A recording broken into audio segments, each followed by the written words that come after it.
12장 12절에서 19절까지입니다. John chapter 12 verse 12 through 19. 요한복음 12장 12절에서 19절까지입니다. 저와 여러분이 교독하겠습니다. 12절입니다. 그 이튿날에는 명절에 온 큰 무리가 예수께서 예루살렘으로 오신다는 것을 듣고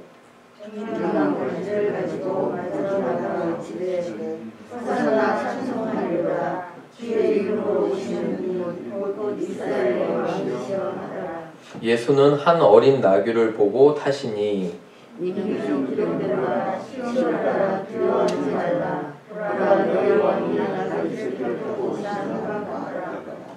제자들은 처음에 이 일을 깨닫지 못하였다가 예수께서 영광을 얻으신 후에야 이것이 예수에 대하여 기록된 것임과 사람들이 예수께 이같이 한 것임이 생각났더라. 나사로를 무덤에서 불러내어 죽은 자 가운데서 살리실 때에 함께 있던 우리가 사모한다. 이에 무리가 예수를 맞음은 이 표적 행하심을 들었음이로라. 바리새인들이 말하되 불자가 너희 하는 일이 쓸데없다. 라고 세상의 일을 하더라. 아멘. 잠깐 기도합니다. 하나님 아버지 말씀을 대합니다. 주여 지혜 주셔서 말씀 밝히 이해하고 주님 더욱더 사랑하도록 도와주옵소서. 주여 우리에게 가르치신 길은 십자가의 길입니다. 우리가 성공이나 명예나 우리의 잘됨과 이기적인 것이 아니라 다른 사람을 향한 끊임없는 그 십자가의 사랑이 하나님의 영광인 것을 깨달을 수 있도록 도와주옵소서. 고통과 희생 가운데 진정 우리의 의미를 깨달을 수 있도록 주여 이 시간 함께하여 주옵소서. 감사드리며 예수님의 이름으로 기도합니다. 아멘. 오늘 제 설교의 제목은 여러분 그 주보에 항상 거기 참고하세요. 군중 속의 나의 모습입니다. 군중 속의 나의 모습 한번 해볼까요? 시작. 군중 속의 나의 모습. 그죠? My identity among the multitude of people. My identity among the crowd.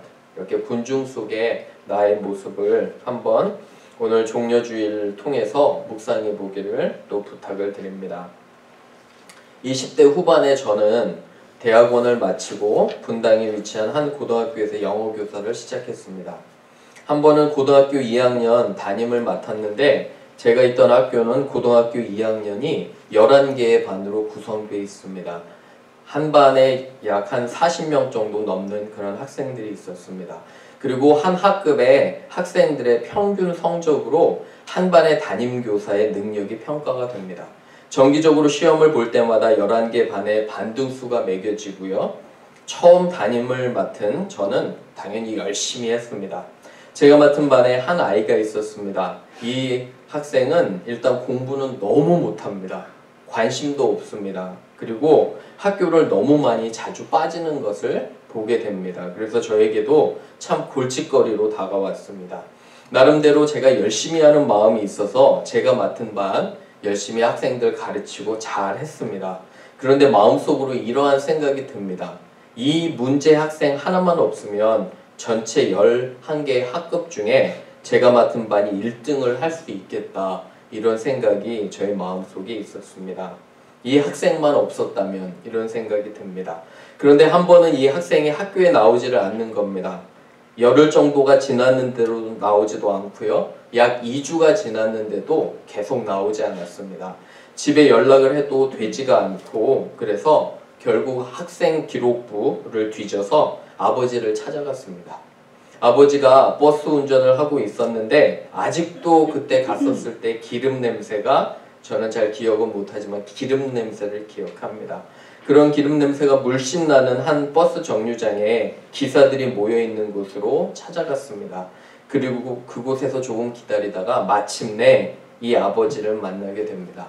아버지가 저에게 이야기합니다. 아이 엄마는 여러 해 전에 집을 나갔고 자신은 하루에 너무도 많은 시간을 버스를 운전해서 살아야 되기 때문에 아들을 돌볼 시간이 없다고 합니다. 그런데 아들이 얼마 전에 가출을 해서 저 좀 떨어진 주유소 어디 있다고는 얼핏 들었는데 관심도 없습니다. 자기 살기 너무 바빴기 때문입니다. 그 후로 얼마 지나지 않아 학교와 저는 이 아버지를 불러서 아들의 자퇴서를 쓰게 했습니다. 저는 제가 저의 학급을 1등으로 만들려고 또한 다른 사람들에게 잘 보이려는 그런 생각으로 하루빨리 이 학생을 자퇴시키고 제적을 해서 반평균에 영향을 주지 않도록 그렇게 애를 썼습니다. 그래서 마침내 이 학생은 자퇴를 하게 됩니다. 그런데 자퇴한 후에 이 일은 저에게 인생에서 가장 큰 아픔과 또한 상처로 남게 됩니다. 저는 사실 반평균 성적 때문에 그리고 학교에서 주는 그 압박 때문에 그리고 제가 능력 있는 교사라고 인정을 받아야 되는 그런 것 때문에 한 학생을 향한 교사의 그런 마음을 버린 것입니다. 사회와 학교가 원하는 대세와 군중 심리에 제가 따라가는 것입니다. 그래서 사실은 이 학생을 도와서 어떻게 해서든지 고등학교 졸업은 시켜야 되는 그런 책임에도 불구하고 저는 대충 대세를 따라간 것입니다. 여러분, 오늘은 종려주일입니다. 예수님께서 그의 사명을 위해 예루살렘에 입성하시는데 많은 군중들이 나와 호산나 호산나 찬양을 합니다.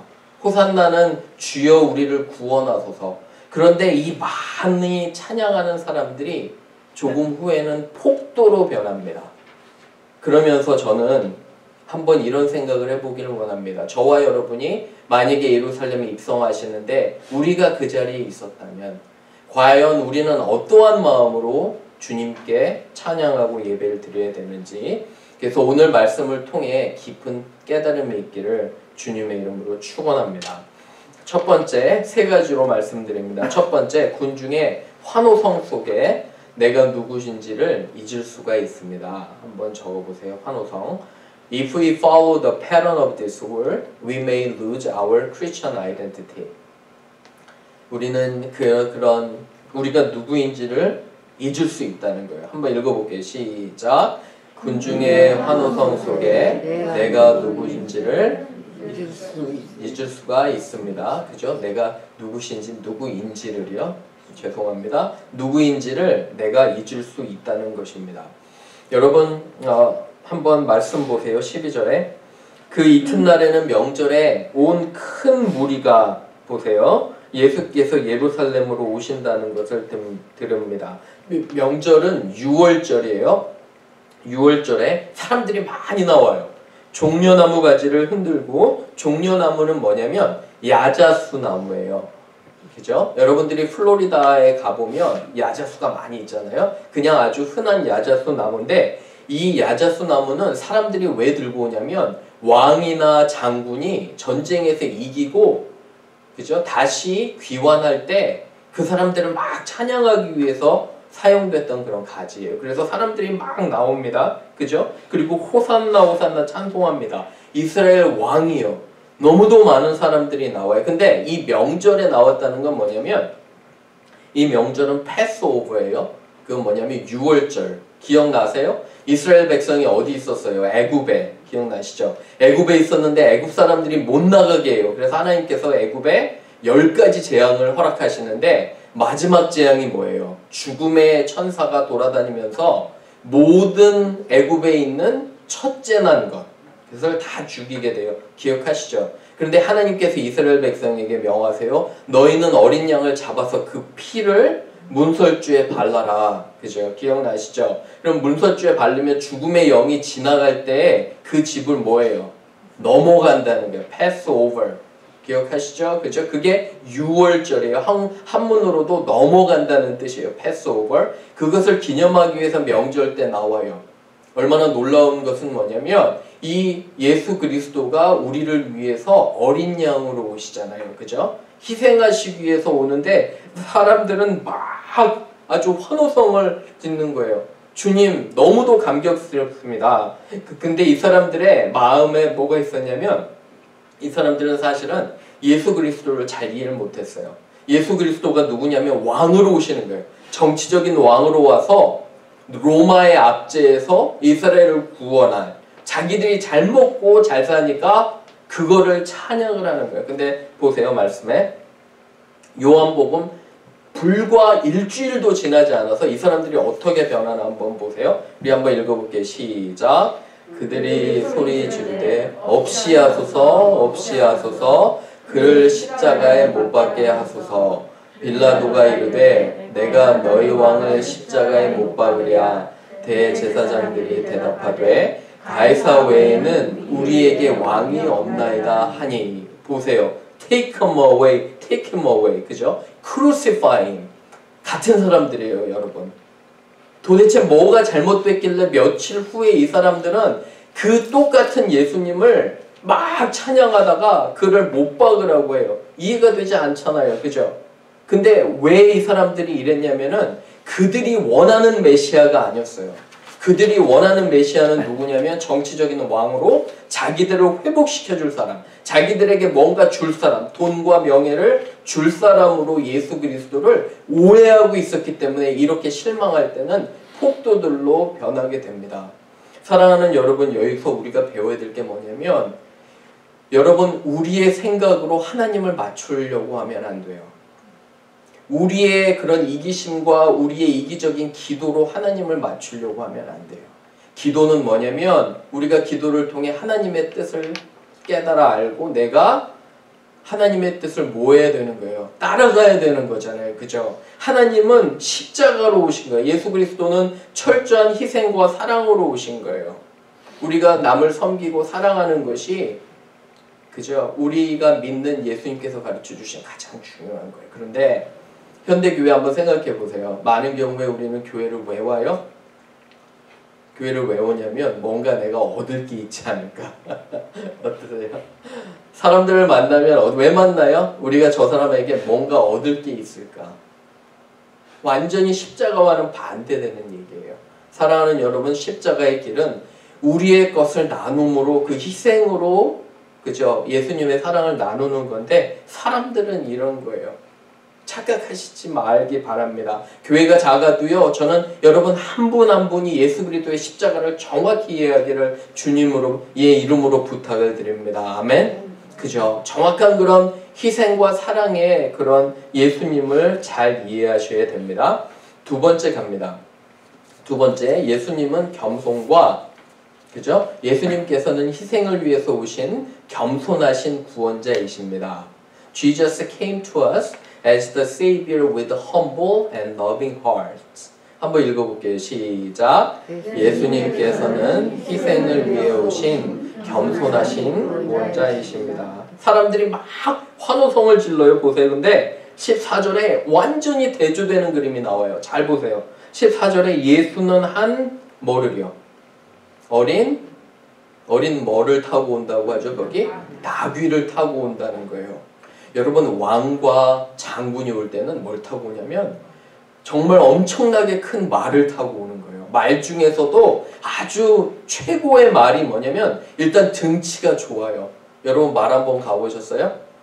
한번 쉘비 팜에 한번 가보세요. 가끔 시간 내시면 말이 얼마나 큰지. 가까이 다가오면 정말 어마어마하게 커요. 근데 그런 말보다도 거의 두세 배 되는 큰 말, 그죠? 발도 두꺼운 말을 그런 걸 타셔야 되는데 예수 그리스도는 뭘 타시냐면 나귀, 덩키를 타시는 거예요. 근데 나귀 중에도 어떤 나귀를 타시냐면 한 번도 사람들이 타지 않은 어떤 나귀예요. 거기 보면 어린 나귀를. 그래서 성경에 보면 다른 복음서에 어린 나귀를 타시려면 그 옆에 엄마 나귀를 같이 데리고 와요. 안 가기 때문에. 왜 어린 나귀를 타시냐면 한 번도 타지 않은 그런 어린 나귀를 탐으로 그의 겸손을 나타내시는 거예요. 그리스도께서는 우리에게 이러한 겸손을 보여주시는 것을 보게 됩니다. 그죠? 그림이 너무 다르잖아요. 여러분, 예수님 왜 따르려고 하십니까? 예수님께서 그런 희생과 사랑으로 가시는데 그 방법을 우리는 아니면 여러분들은 따르시겠습니까? 생각해 보셔야 돼요. 몇 년 전에 한번 제가 한국 선교여행을 갔습니다.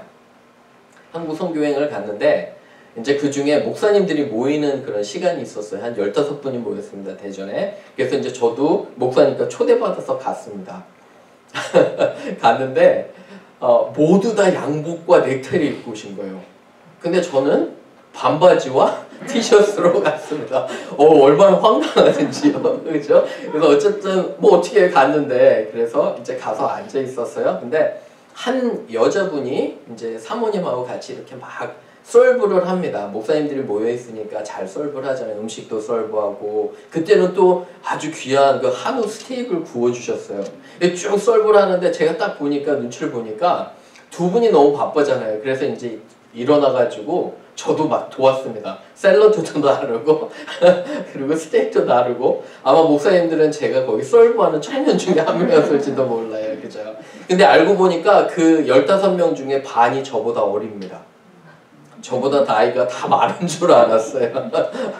그죠? 그래서 이렇게 어쨌든 그 화기애매한 화기애애하지 않고 화기애매한 그런 분위기 속에서 제가 시간을 보냈습니다. 사랑하는 여러분, 그때 저는 뭐를 깨달았냐면, 사람들이 보는 목사의 모습이 저런 걸까? 어디 가서든지 섬김을 받아야 되고 어디 가서든지 대우를 받아야 되는 게 저런 모습일까? 아니면 그리스도시라면, 예수님이라면 과연 저 모습은 어떨까? 여러분, 나이, 학벌 그런 거 상관없어요.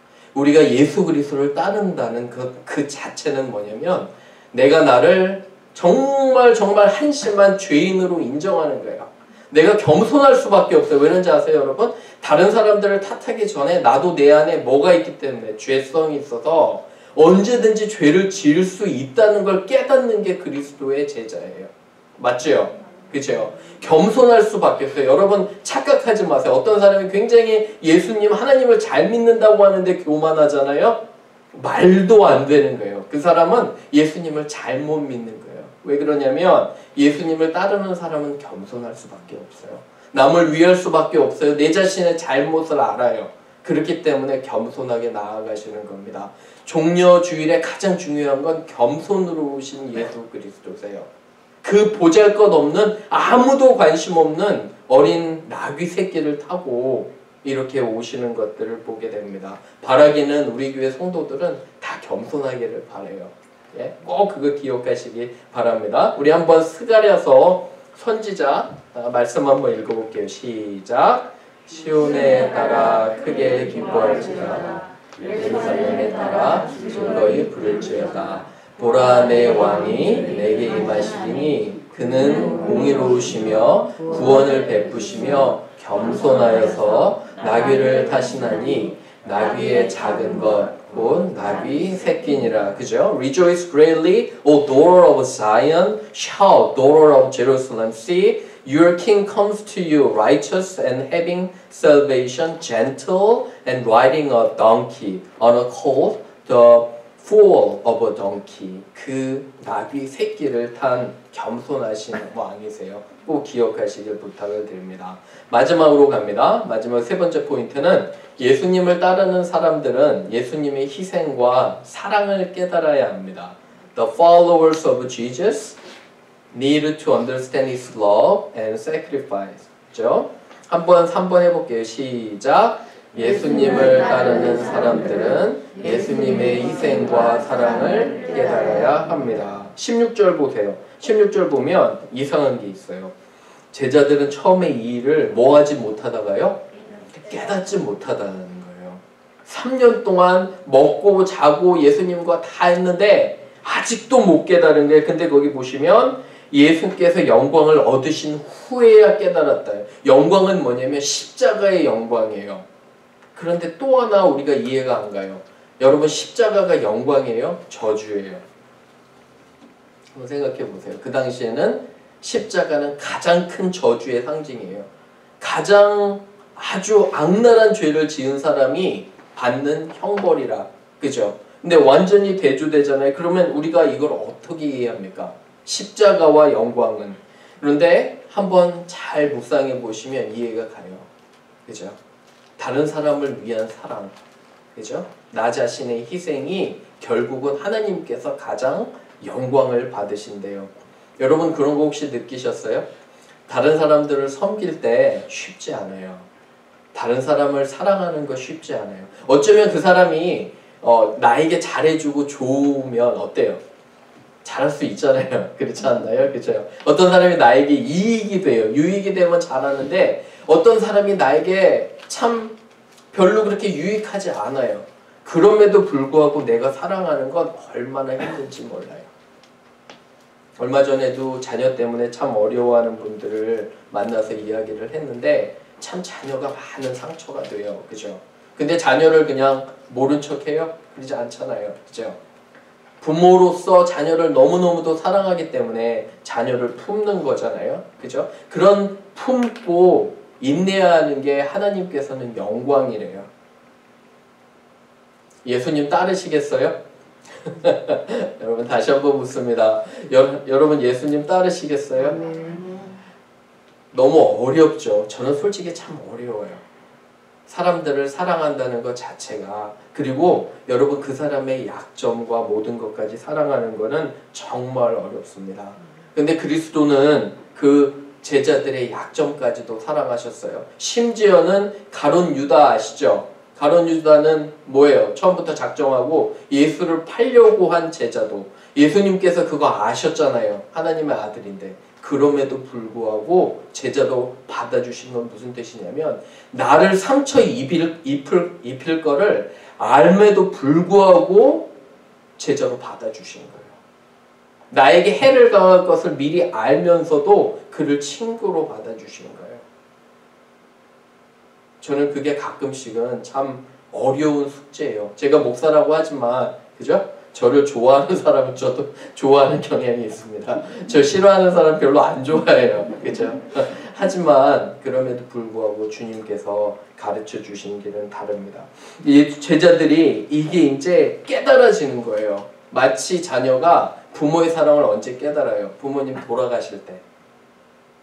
왜 그 전에 깨닫지 못할까 참 안타까워요. 저도. 그죠? 근데 부모님 돌아가시면 그때야. 근데 기다려주지 않으시잖아요. 부모님은.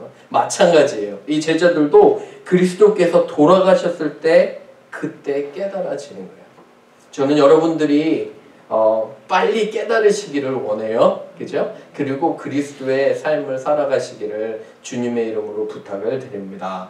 말씀을 마치면서 이번 한 주는 고난 주간이에요. 그죠? 우리는 그냥 단순히 매년 오는 고난주간이라 생각할 수도 있어요. 하지만 한번 깊이 있게 예수 그리스도의 십자가를 묵상하시고 내가 과연 어떠한 희생을 할 수 있을까? 가족을 위해, 남을 위해 그런 걸 한번 생각해 보시기를 부탁을 드리고요. 또 하나 여러분 감사한 건 뭔지 아세요? 이 고난 후에 그리고 이 아주 어려웠던 십자가 사건 후에는 뭐가 있어요? 우리가 축하하는 부활이 있는 거예요. 예수님은 돌아가신 거에서 끝나신 것이 아니라 죽음을 이기시고 뭐 하셨어요? 부활하셔서 우리는 부활주의를 맞이합니다. 너무도 감사하죠. 그죠? 그 부활주의를 대하기 전에 깊이 예수님의 고난을 묵상하시기를 주님의 이름으로 축원합니다. 아멘. 우리 같이 한번 기도합니다.